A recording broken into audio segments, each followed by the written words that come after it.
ملتمس ہوں پروردۂ آغوش حضور شیخ الاسلام ڈاکٹر محمد طاہر القادری ممبر سپریم کونسل منہاج القرآن انٹرنیشنل پیکر اخلاص و محبت حضرت علامہ پروفیسر رانا محمد ادریس صاحب کہ آپ اپنے خوبصورت خیالات سے ہمارے قلوب و اذان کو معطر فرمائیں، ہماری بس میں تشریف فرمائیں۔ مرکزی رہنما منہاج القرآن علماء کونسل مظفر آباد علامہ محمد حسن حقانی صاحب، آپ کو بھی میں بہاج ایجوکیشن سسٹم کے جملہ سٹاف کی طرف سے اس خوبصورت بزم آمد پر خوش آمدید کہتا ہوں۔ نحمدہ ونصلی ونسلم علی رسولہ النبی الکریم، اما بعد، فاعوذ باللہ من الشیطان الرجیم، بسم اللہ الرحمن الرحیم۔ قال اللہ تبارک و تعالی فی القرآن المجید، اقرأ بسم ربک الذی خلق، صدق اللہ العظیم۔ واجب الاحترام جناب محترم قاضی سعید احمد صاحب، قابل صد احترام جناب حاجی عبدالرزاق صاحب، اور قابل صد احترام جناب محترم حاجی محمد صفدر صاحب، واجب الاحترام جناب محترم سعید احمد شاہ صاحب، اور قابل صد احترام جناب محترم خاقان عباسی صاحب، برادر مکرم جناب محترم عمران حمید عباسی صاحب، اور قابل صد احترام جناب محترم فاروق عبداللہ صاحب، صدر تحریک منہاج القرآن ضلع مظفر آباد، اور محترم خواجہ نوید احمد صاحب، ناظم تحریک منہاج القرآن ضلع مظفر آباد، اور بالخصوص برادر مکرم حضرت علامہ محمد اسماعیل آوان صاحب، اور آج کی اس تقریب میں موجود جملہ معزز مہمانان گرامی اور خواتین و حضرات، السلام علیکم ورحمۃ اللہ وبرکاتہ۔ اللہ رب العزت کا لاکھ لاکھ شکر ہے کہ جس نے اپنی توفیق خاص اور حضور نبی اکرم صلی اللہ علیہ وآلہ وسلم کے نالین مبارک کے تصدق سے ہمیں نہایت ہی اس بابرکت نشست میں حاضر ہونے کی سعادت عطا فرمائی، اور یہ نشست بابرکت اس لیے ہے کہ اس نشست کے اندر ایک ایسے کام کے لیے آج دعا کی جا رہی ہے، اور اس کے رسول کا پیغام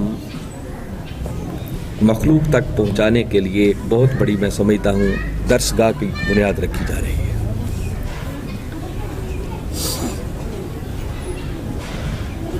یہ کام بڑا عظیم کام ہے، معمولی کام نہیں ہے، اور خوش نصیب وہ لوگ ہیں کہ جو واقعتاً نیک نیتی کے ساتھ، پورے اخلاص کے ساتھ اس علم کو پھیلانے کے لیے آگے بڑھتے ہیں اور پھر اپنی منزلیں طے کرتے چلے جاتے ہیں۔ ہم اندازہ نہیں کر سکتے کہ اللہ اور اس کے رسول صلی اللہ علیہ وسلم کی نگاہ میں ایسے لوگوں کا مقام و مرتبہ کتنا بلند اور کتنا اونچا ہے۔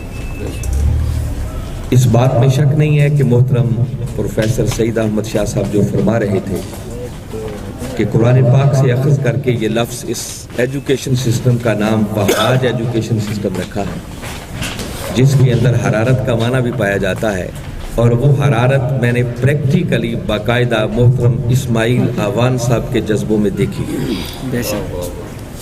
ان کے 2 وائس میسج میں نے سنے ہیں، اور تھوڑی دیر براہ راست ان سے میری گفتگو ہوئی ہے۔ جس طرح کا وہ ارادہ رکھتے ہیں، تمنا رکھتے ہیں، خواہش رکھتے ہیں، اور ان کے جذبوں کے اندر جو حرارت نظر آ رہی ہے، اگر یہ ارادے اسی طرح قائم اور دائم رہے اور ان میں اخلاص کی دولت اسی طرح قائم اور دائم رہی، تو وہ دن دور نہیں ہے جب انشاءاللہ اللہ رب العزت ہمارے اس بھائی کو بہت برکتیں عطا کریں گے اور ان کو ایک بام عروج ہوئی۔ جہاں تک علم کی اہمیت کا تعلق ہے تو یاد رکھیں کہ علم سیکھنا اور علم سکھانا،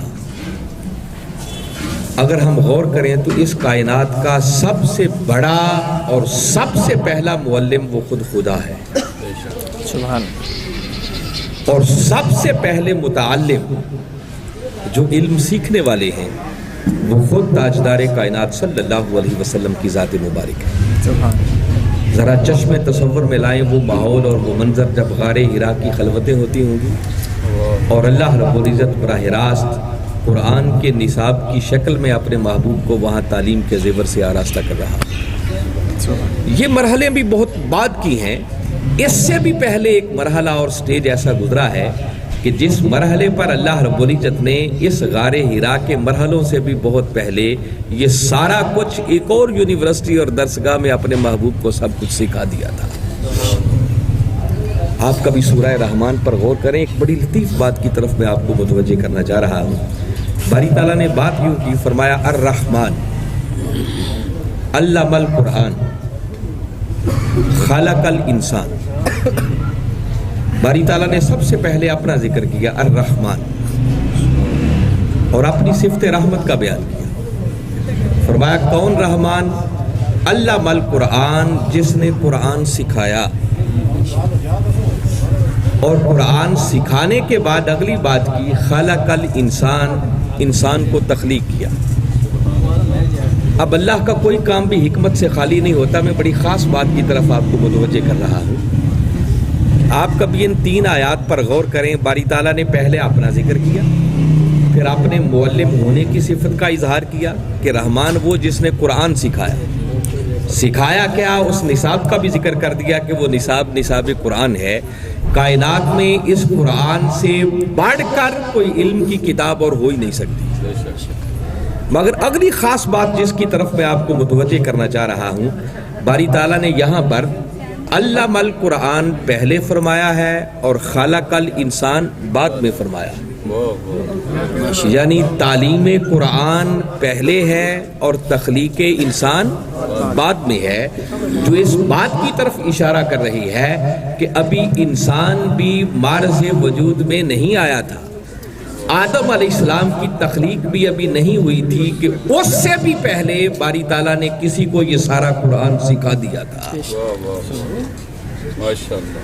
وہ سکھانے والا خدا تھا اور سیکھنے والے خود حضرت محمد مصطفیٰ صلی اللہ علیہ وسلم. تو گویا جو علم سیکھتا ہے وہ تاجدار کائنات صلی اللہ علیہ وسلم کی سنت مبارکہ پر عمل کرتا ہے, اور جو علم سکھاتا ہے یوں سمجھے کہ وہ خود خدا کی سنت پر عمل کرتا ہے, کیونکہ سب سے پہلا معلم وہ خود خدا ہے. اور یہی بات باری تعالیٰ نے قرآن پاک میں پھر فرمایا وَعَلَّمَكَ مَا لَمْ تَكُنْ تَعْلَمْ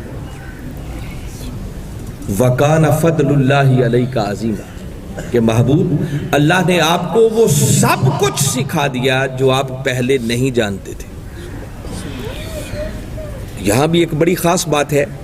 یہ بڑی عجیب بات ہے کہ ہم چھوٹی چھوٹی باتوں پر الجھتے رہتے ہیں, جھگڑتے رہتے ہیں, اور معاذ اللہ تاجدار کائنات صلی اللہ علیہ وسلم کے علم کو اپنے عقل کے پیمانوں پر ناپنے کی کوشش کرتے ہیں. اتنا علم ہے, یہ جانتے ہیں, یہ نہیں جانتے ہیں. فقط انہی کلمات پر اگر غور